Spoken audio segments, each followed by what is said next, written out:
think this is a good idea to keep my hair long?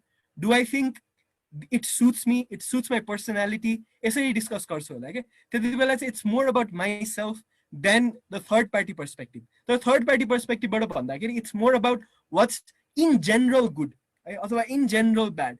तर त्यो एउटा specific एक्टरको point of भ्यूबाट त्यही कुरा ट्रु हुन सक्दैन नि त हुन पनि सक्छ हैन अब तपाई र मैले दुवैजनाले मैले कपाल किन काट्नुपर्छ भन्नु भन्दा एउटै आइडिया पनि लिएर आउन सक्छौ एउटै खालको डिस्कसन्स पनि हुन सक्छ होला त्यहाँनेरि तर युजुअली त्यहाँनेरि एउटा सेन्ट्रल इन्ट्रेस्ट भनेको मेरो लागि मै हुन्छु किनकि त्यो एउटा इन्ट्रेस्ट एक्टर ग्रुपको सबैभन्दा इम्पोर्टेन्ट एक्टर उनीहरुको लागि भनेको आफू नै हुन्छ नि त हैन तर थर्ड पार्टी पर्सपेक्टिभ अथवा वर्ल्डको लागि त्यो इन्ट्रेस्ट भनेको probably world ko betterment huncha hola rather than that one specific individual ko betterment. This is a different huncha hai. I think it was clear from that. If kehi questions cha यसमा पनि भनि सोध्नु होला है.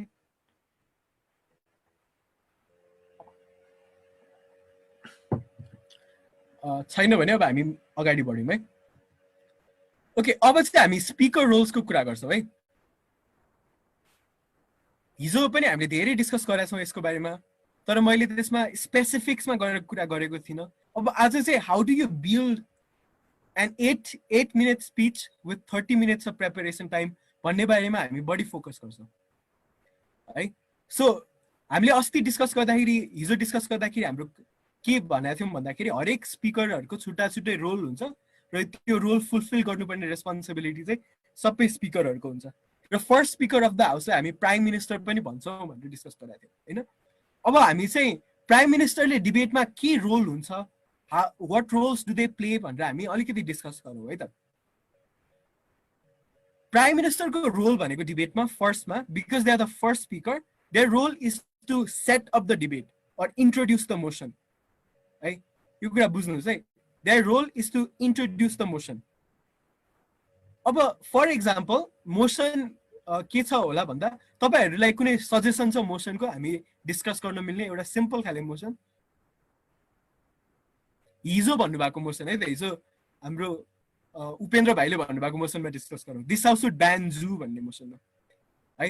अब त्यो मोसनमा discuss गरौँ यो एन्टायर सेसन हामी त्यही मोसनमा डिस्कस गर्छौँ है त. प्राइम मिनिस्टरको रोल भनेको एज आई स्पेसिफाइड अर्लियर त्यो मोसनलाई इन्ट्रोड्युस गराउनु पर्ने हो. So their first responsibility is to define the key terms in the motion. What does that mean? है अब यो मोसनमा चाहिँ दिस हाउस शुड ब्यान जूज भन्ने छ. यसमा चाहिँ कुनै पनि त्यस्तो गाह्रो टर्महरु छैन. त्यसैले तपाईहरुले डिफाइन नेसेसरीली गर्नु परेन. तर यो मोसनमा पनि स्पेसिफिकली त्यहाँ ब्यान भएको कारणले गर्दाखेरि ब्यान कसरी गर्नुहुन्छ भनेर चाहिँ डिफाइन गर्नु पर्यो. बुझ्नुभयो नि. डिफाइनिङ द की टर्म्स भनेको त्यहाँनेरि भएको की इस्यु के छ त. यसको मेन इस्यु भनेको ब्यान गर्ने कि नगर्ने हो नि त हैन. त्यसैले यो ब्यान गर्नु भनेको के हो भनेर तपाईहरुले स्पेसिफाई गर्नु पर्यो अथवा डिफाइन गर्नु पर्यो. अब डिफाइन गर्ने भनेको के हो त. युजुअली हामी डेफिनेसन भन्ने बित्तिकै we think that it is the dictionary definition of anything. But in debates, when we say define the key terms, we mean define how you are setting up the motion. भनेको we are expecting you to set up certain context that will ensure that debate.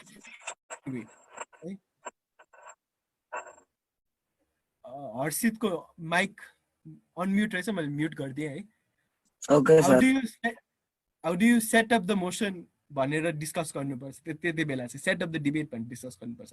अब how do you do that specifically एउटा त अघि मैले भने जस्तै you can simply define banning हैन. You can go and say in this debate by ban we mean that we are entirely closing all concentrated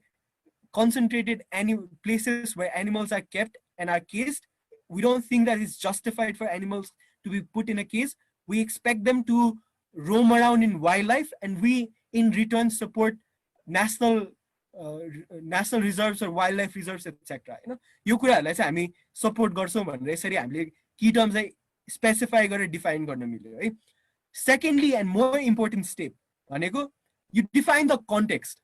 मैले हिजो स्टार्टमा भनेको थिएँ हैन we always debate about the problems. So you specify what your problem statement is. बुझिरहनु भएको छ यहाँसम्म. You specify what the problem is that you are trying to solve with the motion. Usually debate भनेको कस्तो हो भन्दाखेरि जुन motion propose भएको हुन्छ नि this house should ban Jews. त्यो चाहिँ युजुअली सोल्युसन हुन्छ के। अनि हामी चाहिँ यो मोसन देखिसकेपछि एउटा प्रब्लमलाई आइडेन्टिफाई गरेर त्यो प्रब्लमलाई सल्भ कसरी हाम्रो मोसनले बेस्ट गर्छ भनेर आर्ग्यु गर्नुपर्छ क्या। त्यसमा तपाईँले प्रब्लम स्टेटमेन्ट फाइन्ड आउट गर्नु पर्यो। त्यस्तै दिस हाउ शुड ब्यान्जुज भन्ने मोसन छ भने त्यसमा तपाईँले गएर के भन्नु पर्यो, प्रब्लम स्टेटमेन्ट आइडेन्टिफाई गर्नु पर्यो। के हुन्छ प्रब्लम स्टेटमेन्ट त्यहाँनिर? एनिमल्सहरूको राइट कम्प्रोमाइज भइरहेको छ, ह्युमन बिङ्सहरूले सेल्फिस भएर आफ्नो सेल्फ इन्ट्रेस्टको लागि इन्भाइरोमेन्टको इकोसिस्टमको इम्पोर्टेन्ट पार्टहरूलाई आफ्नै प्रपर्टी हो जसरी राखिरहेको छ, विच इज ब्याड भन्नु पर्यो होइन। त्यो एउटा प्रब्लम स्टेटमेन्ट भयो। अब यसमा पनि प्रब्लम स्टेटमेन्ट कसरी एनालाइज गर्ने भनेर टेक्निक्सहरू छ क्या। त्यो टेक्निक चाहिँ के हो भन्दा पहिलो टेक्निक भनेको स्टेटस को आइडेन्टिफाई गर्ने। वाट इज अ स्टेटस को? स्टेटस को भनेको चाहिँ इन द मोमेन्ट अहिले के भइरहेको छ भन्ने कुरालाई चाहिँ आइडेन्टिफाई गर्ने कुरालाई चाहिँ हामी स्टेटस को भनेर भन्छौँ क्या। अहिले फर इक्जाम्पल अब यो मोसनमा जूहरू एक्जिस्ट गर्छ, जूहरूले एनिमल्सहरूलाई ह्युमेन ट्रिटमेन्ट दिँदैन, राम्रो ट्रिटमेन्ट दिँदैन, एनिमलहरूलाई राम्ररी ट्रिट गरिरहेको छैन, एन्ड द्याट्स ब्याड भनेर भन्यो भने तपाईँले प्रब्लम स्टेटमेन्ट त्यहीँनिर आइडेन्टिफाई गर्नुभयो नि होइन। सिमिलरली होइन, this house should ban smoking भन्ने मोसन थियो भने त्यसको प्रब्लम स्टेटमेन्ट के हुन्छ होला भन्दा धेरै मान्छेहरूले स्मोक गर्छन् र धेरै मान्छेहरू स्मोक गरेर डिफ्रेन्ट खालको हेल्थ कम्प्लिकेसन्सहरू आइरहेको हुन्छ, त्यसैले त्यसलाई ब्यान गर्नु नेसेसरी छ भनेर प्रब्लम आइडेन्टिफाई गर्नुहुन्छ होला। अझै अर्को प्रब्लम के आइडेन्टिफाई गर्नुहुन्छ होला भन्दा धेरै चिल्ड्रेनहरूले पनि स्मोक गरिरहेको हुन्छन् इमिटेट गरेर, and that's a horrible thing to happen होइन। त्यसैले त्यसलाई पनि ब्यान गर्नुपर्छ भनेर भन्नुहुन्छ होला। You basically identify the status quo and you debate about it.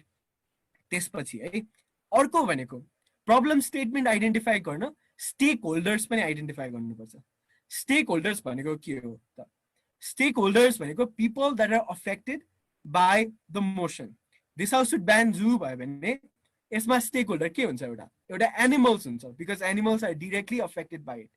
अर्को भनेको वाइल्ड लाइफ प्रेजर्भेसन हुन्छ होला होइन। It is also another stakeholder. किनभने अब जू किन ब्यान गर्न खोजिरहेको छौँ भन्दा because we want to give animals more right. अब उनीहरूलाई कसरी कन्जर्भ गर्ने भन्ने पनि इम्पोर्टेन्ट इस्यु हुने भएको कारणले गर्दाखेरि त्यो पनि स्टेक होल्डर हुन्छ होला है। अर्को स्टेक होल्डर ह्युमन बिङ्स पनि हुन्छन् होला होइन, because human beings like leisure, human beings want to travel and see new things होइन।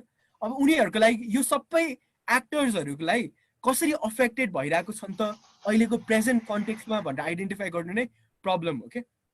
Similarly this house should ban smoking भन्ने मोसन छ भने त्यो मोसनमा स्टेक होल्डर्स को भयो? स्मोकर्स भयो होला, गभर्मेन्ट भयो होला, पिपल हु डोन्ट स्मोक भयो होला, यो सबै मान्छेहरू भयो होला के, तिनीहरू चाहिँ स्टेक होल्डर्स भयो।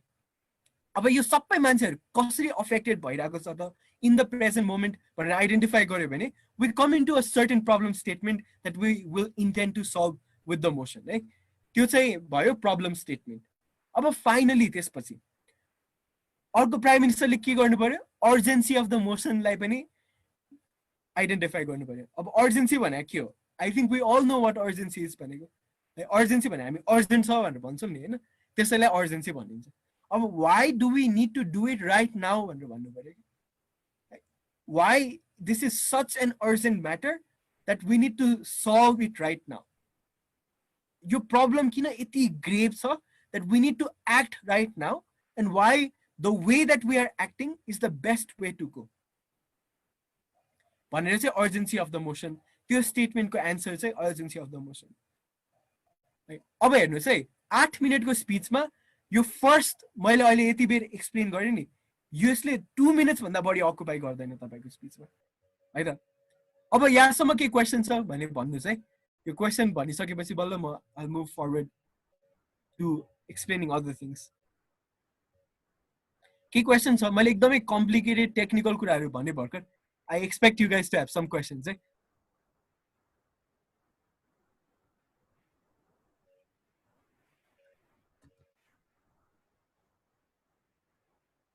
के क्वेसन छ? सर त्यो स्टेटस क्यु लाई एकचोटि फेरि डिस्क्राइब गरिदिनु।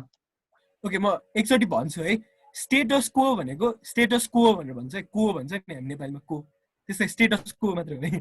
स्टेटस को भनेको चाहिँ एट द मोमेन्ट के भइरहेको छ त नेपालको पोलिटिक्सको स्टेटसको के हो भनेर भन्यो भने कसैले नेपालमा अहिले कम्युनिस्ट पार्टीको सरकार छ नेपाली कङ्ग्रेस अपोजिसनमा छ हैन अब 3.5 वर्ष भयो यो गभर्नमेन्ट बनेको नेपालमा इलेक्सन प्रोबेबली एकदमै छिटो आउँदैछ यो चाहिँ नेपालको पोलिटिक्सको स्टेटसको भयो अब डिबेट गर्दाखेरि स्टेटसको आइडेन्टिफाई गर्दा चाहिँ दिस हाउस शुड ब्यान स्मोकिङको डिबेट छ भने त्यसमा स्टेटसको के हुन्छ धेरै मान्छेले स्मोक गर्छन् धेरै मान्छेले अनइन्फर्म तरिकाले स्मोक गर्छन् किनकि पियर प्रेसरमा आउँछन् आफ्नै चोइसेस पनि धेरै जस्तो हुँदैन मिडियामा ग्लोरिफिकेसन देखिरहेको हुन्छन् स्मोकिङको व्हिच इज एकदमै नराम्रो कुरा but people think that it's fascinating अनि उनीहरूले स्मोक गर्छन् अनि धेरै मान्छे कुलतमा फसिरहेछन् धेरै मान्छे मरि पनि रहेछन् जसले गर्दाखेरि गभर्नमेन्टले एउटा स्ट्रङ ह्युमन क्यापिटल त लुज गरिरहेको छ तर हेल्थ केयर सेक्टरमा पनि बढी इन्भेस्ट गर्नुपर्ने भएको छ व्हिच इज ब्याड भनेर भन्ने त्यो चाहिँ स्टेटसको भयो कि ओके अरू केही क्वेसन